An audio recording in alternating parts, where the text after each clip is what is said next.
Hello, everyone, and welcome to ES 3691, African American Literature.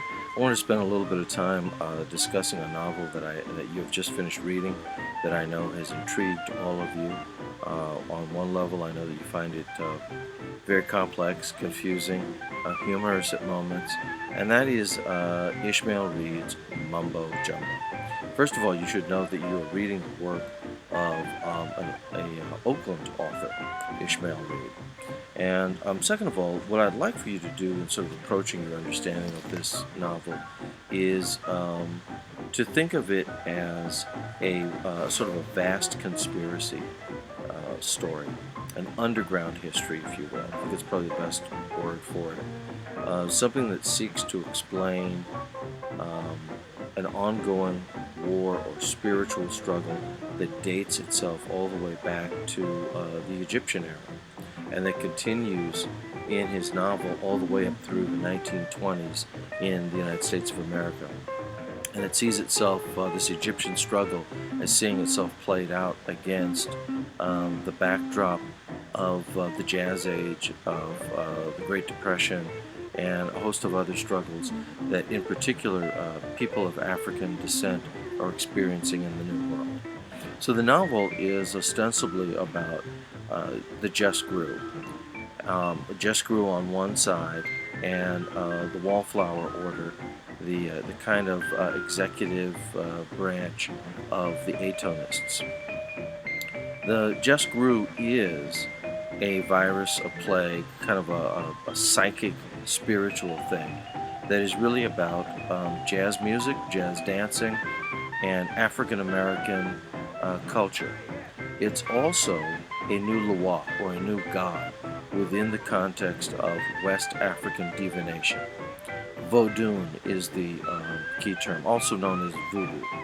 Its proper term is Vodun. Western African ancestor divination. A lot of this stuff that comes out of Haiti for Ishmael Reed. He's really focused on Haitian Vodun more than anything else. And then on the other side, the Wallflower Order, or the Atonists. Now, Atonism is a spiritual practice, a monotheistic spiritual practice that came out of the 18th dynasty in Egypt under Amenhotep. And what he did was he established a one god, the Aton, and he established himself as the primary seer or interpreter of Aton, doing away with the gods of Greek and Roman invaders. For Ishmael Reed, Atonism is established by the god, the Dark Lord Set. He's opposed by Osiris and Isis, either brother or sister or lovers. It's not really clear from the Egyptian Book of the Dead. And that's part of the point, is that there's a lack of clarity there. And Osiris and Isis have set forward, in Reed's view, the people's religion. So you have, in effect, once you get past the issues of class and race, you have, in effect, a struggle between the people, on the one hand, as established by Just Grew, Isis, and Osiris, on one hand, versus structure, politics, dominant authorities, governments, religions, all anti-humanist factions. And so in that sense, this is like the most thorough conspiracy theory that you could think of, going back thousands of years in human history. Now, the Just Grew is a aesthetic, a psychic happening, a spiritual happening that is in need of a text. And that text is the Book of Thoth, which, again, another Egyptian text that governs dance and ritual, spirit possession, all kinds of other things. So what's happening here is that it's rising up in the 20s because this book is around, and there's a relationship between this happening and the text. The text happens to be, first of all, both the Papa Labas and others who are on the side of the people, Papa Labas, the Mutafika, all these other groups who are on the side of the people, who are on the side of the just grew, would like to have it matched up with the Book of Thoth, because once the just grew is matched up with the Book of Thoth, it then becomes something more than entertainment. It becomes a real social, cultural, and political initiator. On the other hand, Hinkle von Vampton, who's heading up the Atonist order, and who is also part of the Knights Templar, is seeking to find it so that it can be destroyed, so that the textual basis of the just grew can die out. Now, in the end, the text is held by someone else. Abu Hamid, who is, it turns out, is a black Muslim who also has his own sense of where African people or people of African descent have gone wrong, and he destroys the text, really not understanding what its power is. That activity contributes to the kind of dying out of the just grew, in addition to the start of the Depression, created in Reed's view by the Atonists, who were seeking to undercut the economic basis for the just grew. Now, there's several things that are being, without really summarizing the plot for you, because you have finished reading it, there are several things that I can say here that are important, that are at play. First of all, the just grew itself is a commentary on the improvisational nature of what it means to be a person of African descent, coming out of the diaspora, coming out of the experience of human bondage, of slavery. People of African descent, whether they came to North America, South America, Central America, the Caribbean, had to make up their own culture and religious doctrines out of whole cloth. So you're talking about a group of people who, when put together with different tribes, many of whom didn't speak their same language, had to come together and find some kind of a common language, all within the context of the master's language, whether that be English or Spanish or French. They had to hold on to their own cosmology in light of the pressures of things like of the Catholic Church in the French or Spanish example, or various Protestant churches in the example of English colonial efforts, all of which they managed to do by holding on to certain forms of West African divination. They, in effect, created their own gods here. That's what Reed is talking about. The just grew as a new god, a new Loa, is an example of how people of African descent, in effect, stood in as their own ancestors and created their own gods. The other piece that is worth taking a look at here is this notion of the Atonist and the Wallflower Order and Hinkle von Vampton. So what he's talking about here goes really back to when the Jews escaped bondage, 400 years of bondage in Egypt, and the way that the Egyptian temples were sacked, and the treasures and the secrets of the Egyptian temples were taken even as they were leaving Egypt. This is fundamentally what folks in the Masonic order buy into. Now, this isn't per se what folks in Masonic lodges are doing every day, but if you really, if you know someone who's a part of this and you talk to them, they'll tell you about things like the secrets of levitation, the secrets of raising people from the dead, all of which dates them back to these orders that, the secret society orders that took the secrets out of the Egyptian temples. This is fundamentally based in an understanding of Egyptian cosmology and how it's played out over the years.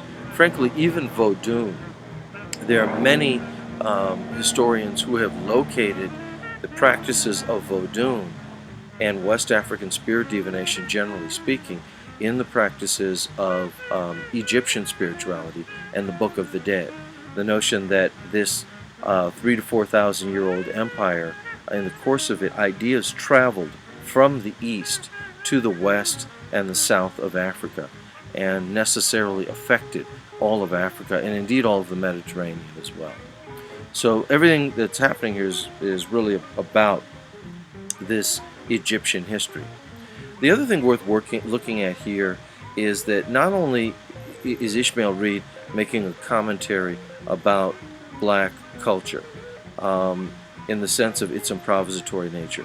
But he's also making a commentary when he talks about the talking android, about folks who have been black folk who have been put up to no good by folks like Hinkle Van Vampton, how they use your own against you. So the talking android is a figure who's created to run Van Vampton's journal, The Benign Monster.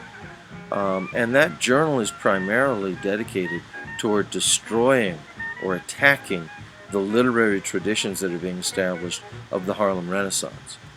The other interesting character here that provides another take on this story is the Musselwhite character.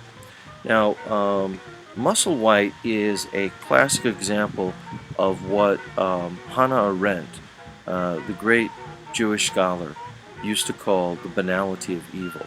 These people who aren't really the plotters, per se, but they go along with the system, they contribute to the system, they're administrators in the system, and they help it move along. What Musselwhite is indicative of is how the atonist order has helped Europeans move away from their own underground histories. So what he's talking about is not only a war that's being waged against people of African descent and people of color, but he's also talking about a war that's having an impact on Europeans and on the rank and file European who's being distanced and alienated from their own histories.